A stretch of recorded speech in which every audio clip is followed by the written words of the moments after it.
How to block someone on Messenger. Hey everyone, welcome back to the channel. In today's video, I'll show you how to block someone on Messenger. So now without further ado, let's get started. So here first thing first, open the Messenger app on your phone and make sure that you're logged into your account.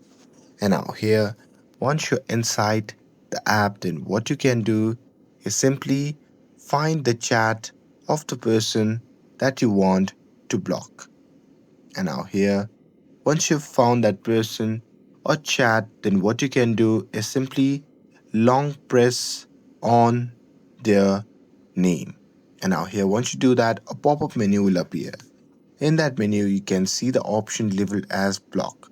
So simply tap on it, and now here, once you tap on it, a pop-up menu will appear. So from there, you can just tap on block again to confirm.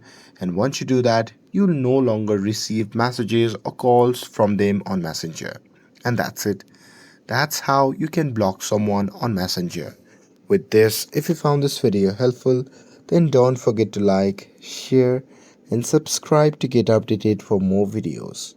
Thanks for watching, and I'll see you in the next video.